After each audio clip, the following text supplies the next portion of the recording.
আসসালামু আলাইকুম। জীবন গল্প অনুষ্ঠানে আপনাদের স্বাগতম। আমরা এই আপুদের জীবন সম্পর্কে জানবো। আপু, আপনি কেমন আছেন? আলহামদুলিল্লাহ ভালো আছি, আপনি ভালো আছেন? আলহামদুলিল্লাহ আমি ভালো আছি। আপনার নামটা বলবেন? আমার নাম সালমা। সালমা। বর্তমান বয়স কত আপু? 20 বছর। উচ্চতা? 5 ফিট 2। ভিডিওতে যে মেয়েটিকে দেখছেন, এই মেয়েটি সম্পর্কে বিস্তারিত জানতে ভিডিওর নিচে একটি নাম্বার আছে, নাম্বারটিতে ইমো এবং হোয়াটসঅ্যাপ আছে। এই নাম্বারে চ্যানেল কর্তৃপক্ষের নাম্বার। এই নাম্বারে আপনি যোগাযোগ করে বিস্তারিত জেনে নিতে পারেন। আপনার কাছে আমার প্রশ্ন যে আপনার বয়স 20, আপনার লাইফে যে ছেলেটি আসবে বা যে পুরুষটি আসবে তার বয়স কত হতে হবে? সেটা কোনো নির্ধারিত না, অবশ্য ভালো মনের হইতে হবে সে, আর আমাদের ব্যাকগ্রাউন্ড সবকিছু জেনে যদি আমাকে গ্রহণ করে ওইরকম একজনই আমি নিতে চাই। আমি নিতে চান? জি।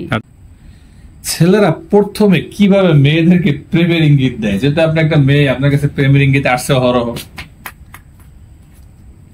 অনেক ভাবেই দেয় প্রেমের ইঙ্গিত, এখন কোনটা বলবো? বলেন দুই একটা শুনি আমরা। প্রেমের ইঙ্গিতেই যে যেমন কথা বলে ফোনে, তখন ওর খোঁজ খবর রাখে, অনেক টেক কেয়ার করে। হ্যাঁ, এইভাবেই তো ইঙ্গিতটা আসে। এভাবে ইঙ্গিতটা আসে। আপনার প্রেমিক যদি আপনাকে বলে চলো আমরা একটু বেড়াতে যাবে, ঘুরতে যাই, আপনি কি উত্তর কি বলবেন? অবশ্যই আগে ঘুরতে যাব না, তাকে আমি জানবো, শুনবো, পরিচিত হব, তারপর জানবো শুনবো তারপরে। জি। অনেক সময় হয় না যে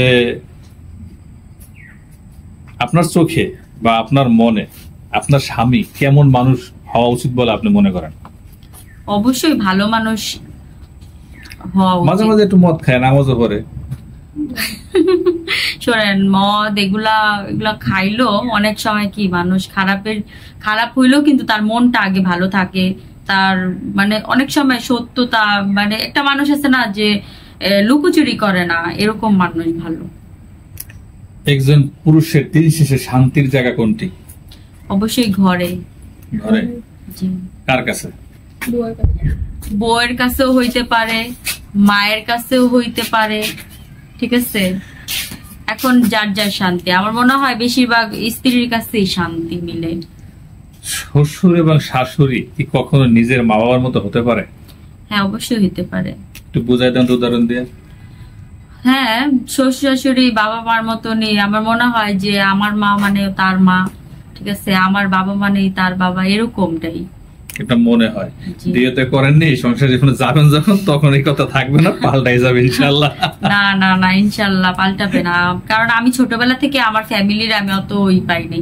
তারা যদি আমাকে একটুতেই ভালোবাসা দেয়, আমি মনে হয় এইটাতে আমি অনেক বেশি অনেক খুশি। জি।